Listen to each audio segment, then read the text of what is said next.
محمد وعلى آله وأصحابه أجمعين أما بعد أعوذ بالله من الشيطان الرجيم بسم الله الرحمن الرحيم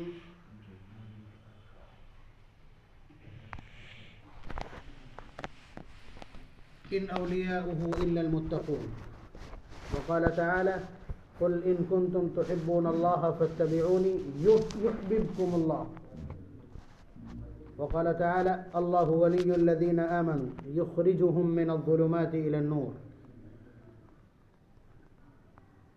کبھی ولی اللہ تبارک و تعالی ہوتے ہیں اور کبھی ولی انسان ہوتا ہے. بات آپ سمجھ رہے ہیں؟ قرآن کریم نے دونوں تعبیرات استعمال کی کہ اللہ ولی الذین آمنوا، اللہ تبارک و تعالی ہیں ولی ان لوگوں کے جو ایمان لائے،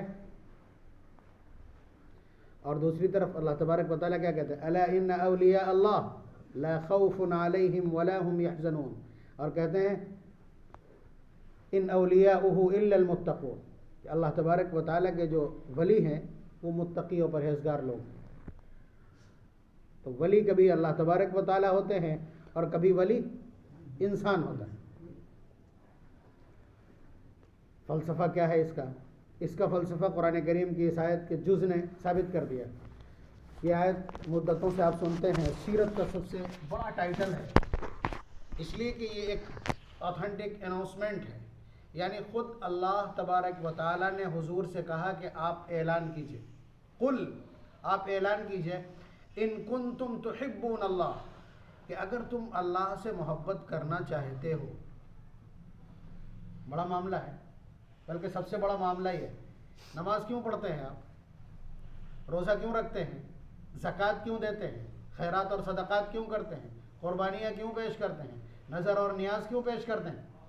صرف اس لیے کہ یہ ثابت ہو جائے کہ میں اپنے پالنہار سے محبت کرتا ہوں. یہ ایفرٹ اسی لیے تو ہے نا. تو حضور کیا کہنا ہے؟ یعنی اللہ تبارک و تعالیٰ نے حضور سے کیا کہلوایا، کیا اعلان کروایا؟ ان کنتم تحبون اللہ، اگر تم اللہ سے محبت کرنا چاہتے ہو، فاتبعونی، میری اتباع کرو. یعنی اللہ تبارک و تعالیٰ سے محبت کرنے کا سلیبس یہ ہے. اللہ تبارک و تعالیٰ سے محبت کو ثابت کرنے کا طریقہ یہ ہے، فاتبعونی، میری اتباع کرو. اتباع کہتے ہیں فالوئنگ کو، انگریزی میں جس کو فالوئنگ کہتے ہیں اسی کو عربی میں اتباع کہتے ہیں. پد چنہوں پر چلنا، فٹ مارکس پر چلنا، فالو کرنا، اتباع کرنا، پیچھے پیچھے چلنا، یہ اتباع کہلاتا ہے. یعنی جس شخص کو بھی یہ ثابت کرنا ہو کہ وہ اللہ تبارک و تعالیٰ سے محبت کرنے والا ہے یا اللہ تبارک و تعالیٰ سے محبت کرنا چاہتا ہے، تو اس کے لیے سنگل فارمولہ یہ ہے کہ وہ نبی اکرم صلی اللہ علیہ وسلم کی پیروی کرنا شروع کر دے، آپ کی غلامی کو اختیار کر لے اور آپ کے طریق زندگی اور طریق معاشرت کو اختیار کر لے. وہ اللہ تبارک و تعالیٰ سے محبت کرنے والا کہلائے گا. وجہ بہت صاف ستھری ہے کہ محبت دل کے ایک جذبے کا نام ہے جو کہ چھپا ہوا اور پوشیدہ ہے. بات آپ سمجھ رہے ہیں؟ اس کو آچھارت کرنے کے لیے یا اس کو واضح کرنے کے لیے، اس کو ثابت کرنے کے لیے کسی ایویڈنس کی ضرورت ہے. اور وہ ایویڈنس یہ ہے کہ ہم یہ دیکھ لیں کہ یہ نبی اکرم صلی اللہ علیہ وسلم کی زندگی کو فالو کرتا ہے اور نبی اکرم صلی اللہ علیہ وسلم کی سنت کا شیدائی ہے، تو پھر ہم یہ کہہ سکتے ہیں کہ یہ اللہ تبارک و تعالیٰ سے محبت کرنے والا ہے. یہ نصاب قرآن کریم سمجھا رہا ہے ہم کو. چلیے، ہم نے اتنا اگر کر لیا تو کیا ہوگا؟ مطلب بڑی عجیب سی آیت ہے، دو پہلو. کہ اللہ تعالیٰ حضور سے اعلان کروا رہے ہیں کہ آپ لوگوں میں کہہ دیجئے کہ اگر تم اللہ سے محبت کرنا چاہتے ہو تو میری اتباع کر لو. چلیے، اتباع کر لی، پھر کیا ہوگا؟ پھر وہی دوسرا والا پہلو آ گیا. ابھی آپ ولی تھے کہ آپ اللہ تبارک و تعالیٰ سے محبت کرنا چاہتے ہیں.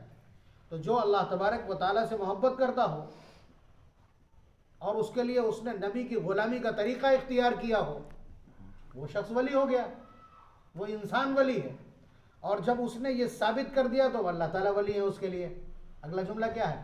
یحببکم اللہ، کہ اللہ تعالیٰ تو اس سے محبت کرنے لگیں گے. پھر سے ملائیے آیت کو، قل ان کنتم تحبون اللہ، اگر تم اللہ سے محبت کرنا چاہتے ہو فاتبعونی، میری اتباع کرو، یعنی حضور کی اتباع کرو، اور جب اتباع کر لو گے یحببکم اللہ، تو اللہ تبارک و تعالی تم سے محبت کرنے لگیں گے۔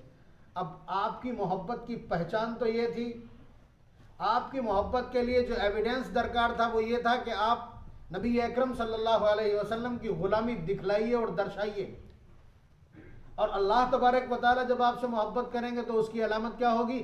یغفر لکم ذنوبکم، کہ وہ تمہارے گناہوں کو معاف کر دیں گے۔ واللہ غفور الرحیم، یہ قرآن کریم کی اس آیت کا جلوہ ہے۔ ابھی جو میں نے کہا کہ قرآن کریم نے دونوں پہلو ذکر کی، اللہ ولی الذین آمنوا، کہ اللہ تبارک و تعالی ولی ہیں ان لوگوں کے جو ایمان والے ہیں،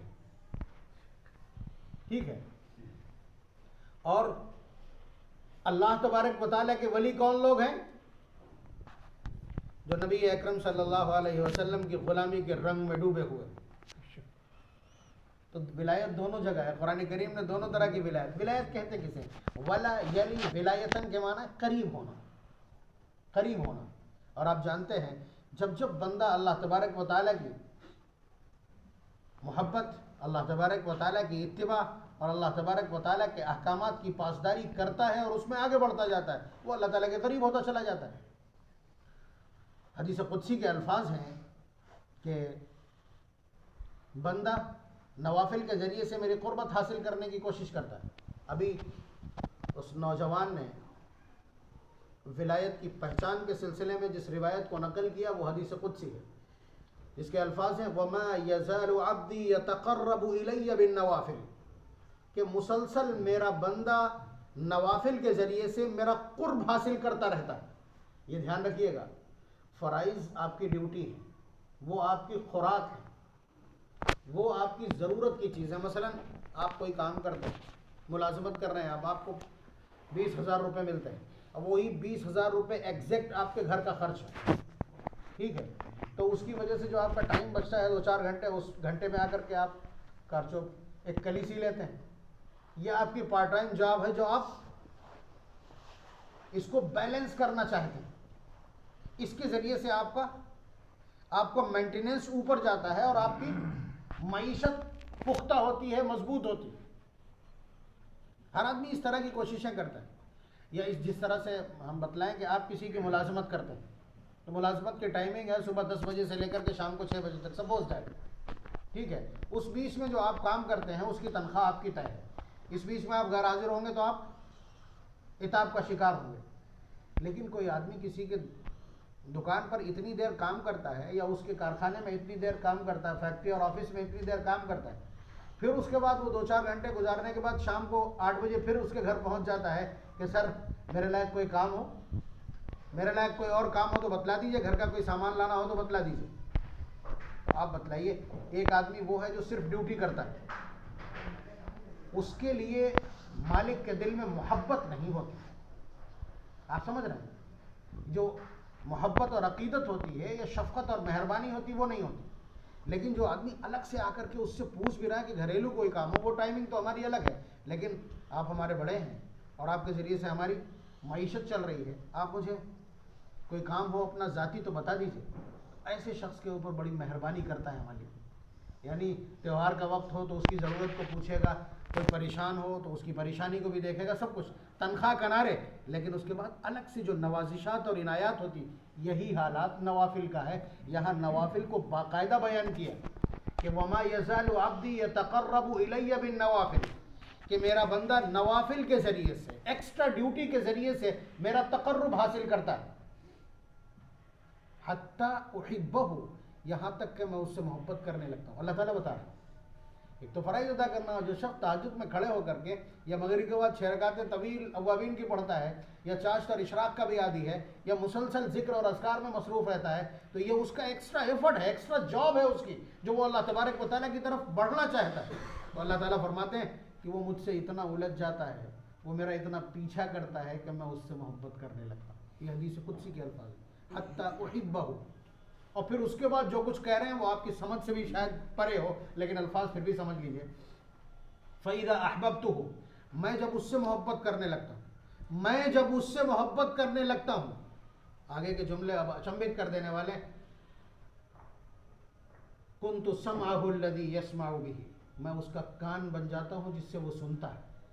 وبصرہ الذی یبصر بہ، میں اس کی آنکھیں بن جاتا ہوں جس سے وہ دیکھتا ہے.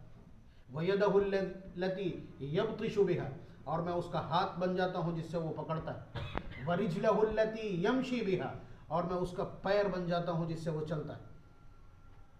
میرا خیال ہے روایت کے انہی معنی سے لوگوں نے دھوکہ کھایا اور کہا کہ ولی جس پہ ہاتھ رکھ دے اس کا بیڑا پار. حالانکہ اس کے پس منظر میں جانا چاہیے، الفاظ کے ترجمے سے دھوکہ نہیں کھانا چاہیے. یہ بہت عجیب سی بات ہے. کیا اس کے کان کو خدا کہنے لگے، اس کے ہاتھوں کو خدا کہنے لگے، اس کے پیروں کو خدا کہنے لگے؟ نہیں. مطلب یہ ہے کہ اللہ تبارک و تعالیٰ کا اب کرم اس کے اوپر یہ ہے، اللہ تبارک و تعالیٰ کی محبت اس کے ساتھ یہ ہے. مطلب یہ جملہ مجبوراً کہنا ہی پڑے گا، اللہ تبارک و تعالیٰ اس سے محبت کر رہے ہیں. اب اس کا کان کسی ناجائز کو نہیں سن سکے. اللہ تعالیٰ اسے محفوظ رکھیں، اسے ان راستوں سے گزرنے ہی نہیں دیں گے جن کارخانوں میں ڈی جے بج رہا، ان شادیوں میں شرکت ہی نہیں کرنے دیں گے کہ جہاں ڈانس اور ڈی جے کی محفلیں ہیں. یہ مطلب ہے کہ میں اس کا کان بن جاتا ہوں جس سے وہ سنتا ہے. اور ان آنکھوں کو جو اس طرح اللہ تبارک و تعالیٰ کی محبت کو حاصل کر لیں، اللہ تعالیٰ کی توجہ اور عنایت کو حاصل کر لیں، تو ان آنکھوں کو پھر اللہ تبارک و تعالیٰ نامحرم پر نہیں پڑنے دیتے. ان آنکھوں کو خود اپنی طرف سے ایکسٹرا سیکورٹی اور پہرا عنایت کرتے ہیں کہ یہ آنکھیں اب کسی غلط چیز کو نہیں دیکھیں گی. یہ مطلب ہے اس کا. اور یہ ہاتھ اب کسی حرام کو نہیں چھوئیں گے، یہ ہاتھ کسی پر ظلم نہیں کریں گے. یہ مطلب ہے کہ میں اس کا ہاتھ بن جاتا ہوں. وَرِجْلَهُ الَّتِي يَمْشِي بِهَا، میں اس کا پیر بن جاتا ہوں جس سے وہ چلتا ہے. اس کا مطلب یہ ہے کہ اللہ تبارک و تعالیٰ کی محبت کی زنجیر اور اللہ تبارک و تعالیٰ کی محبت کی بیڑیاں اس کے قدموں کو اب روکے رکھیں گی. یہ زیادہ حق سے نہیں ہٹ سکتے. یہ قدم کسی ظلم کی راہ پر نہیں بڑھ سکتے. یہ قدم کسی گمراہی میں مبتلا نہیں ہو سکتے. تو یہ پورا سلیبس، پورا چارٹر آپ کے سامنے ہے کہ آپ اگر اللہ تبارک و تعالیٰ کی محبت حاصل کرنا چاہتے ہیں تو آپ کو نبی کی غلامی اختیار کرنا پڑے گی، اور مسلسل نوافل اور ذکر کے ذریعے سے کوشش کرتے رہیے، اس کے در کو دستک دیتے رہیے کہ اللہ تبارک و تعالیٰ کسی طرح اپنی محبت کا دروازہ کھول دیں. اور جس دن وہ دروازہ کھول دیں گے تو پھر وہ تمہارا ہاتھ بھی بن جائیں گے. جس پہ رکھ دو گے اس کا کام ہو جائے گا، جس کے لیے اٹھا دو گے اس کا کام ہو جائے گا، اور جس کے لیے آنسو بہا دو گے اس کا بھی کام ہو جائے گا، جس کے لیے ذرا سی چل کے محنت کر دو گے کام ہو جائے گا، جس بنجر دھرتی پہ قدم رکھ دو گے وہاں ولی پیدا ہو جائے. یہ مطلب کسی کے پیر میں گھنگرو بندھے ہوتے ہیں، اولیاء اللہ کے پیروں میں بیج بندھے ہوتے ہیں. جس دھرتی پہ قدم رکھ دیں، جس دھرتی پہ قدم رکھ دیں وہاں صلح پیدا ہو جاتا ہے. تجربہ. تو یہ روایت کا ماحصل ہے. تو آپ اندازہ کیجئے کہ جو آیت کریمہ میں نے تلاوت کی ہے، یہ جو میں نے اب تک کہا ہے، بھئی وہ دو میرے بچوں نے جو کچھ کہا ہے وہ بھی میرے کھاتے میں جڑے گا، میں نے اس کو جوڑ لیا. آپ حضرات سے بس اتنی دعا ہے کہ دعا فرما دیجئے کہ اللہ تبارک و تعالیٰ قرآن و سنت کی صحیح اور طاقتور ترجمانی کرنے کی توفیق عنایت فرما دیں، اور ساتھ ساتھ اس طرح کی دین کی بات بامعنی الفاظ سے کہنے کی توفیق نصیب فرما دیں، اور انہیں ہدایت کے چراغ اور ہدایت کا پیشوا بنا دیں. تو اب خلاصہ سمجھ لیں اس کا کہ اللہ تبارک و تعالیٰ کی محبت یہ ہماری ذمہ داری اور مجبوری بھی ہے. اگر ہم اللہ سے محبت کرنا چاہتے ہیں نبی کی غلامی اختیار کر لیں، اور اگر نبی اللہ تبارک و تعالیٰ کی محبت ہم کو حاصل ہو گئی تو پھر اللہ تبارک و تعالیٰ ہمارے ولی. پہلے ہم اللہ تعالیٰ کے ولی، پھر اللہ تبارک و تعالیٰ ہمارے ولی، اور پھر جب وہ ولی بنتے ہیں تو پھر یہ پورا جسم ان کے قابو میں، اور پھر اس کے بعد ان کی مرضی کے مطابق یہ استعمال ہوگا. جس کے سر پہ رکھ دیں گے، جس کے سر پہ رکھ دیں گے اسی سر کی ساری بیماریاں دور ہو جائیں گی. جس کے لیے دعا کر دیں گے. یہی مطلب ہے ولایت کا کہ ولی جب اس طرح سے محنت کرتا ہے، اتنی ایفرٹ لگاتا ہے اللہ تبارک و تعالیٰ کی توجہ حاصل کرنے کے لیے، نبی اکرم صلی اللہ علیہ وسلم کی غلامی میں اپنے گھٹنے رگڑ دیتا ہے، تو پھر اس کے بعد اللہ تبارک و تعالیٰ اعلان کر دیتے میں محبت کرتا ہوں اس سے، یہ میرا ولی ہے. اللہ ولی الذین آمنوا یخرجهم من الظلمات الى النور ان اولیاؤه الا المتقون ان ولی اللہ الذین آمنوا. یہ اللہ تبارک و تعالیٰ کے الفاظ ہیں قرآن کریم میں۔ تو آج کا سبق میری جانب سے، آج کا پیغام صرف اتنا۔ آج کی اس مجلس کے ہمارے مہمان خصوصی ہیں ضلع فروخ آباد کی جمعیت علماء کے صدر اور 30 ضلعوں پر مشتمل سینٹرل زون اتر پردیش کے جنرل سیکریٹری حضرت مولانا مفتی ظفر احمد صاحب قاسمی۔ میں بڑے شوق کے ساتھ ان کو دعوت دے رہا ہوں کہ وہ تشریف لائیں اور فروخ آباد کے اس علم دوست مجمع کے سامنے حضرات اولیاء اللہ کی عظمت کے سلسلے میں اپنا پرمغز بیان پیش فرمائیں۔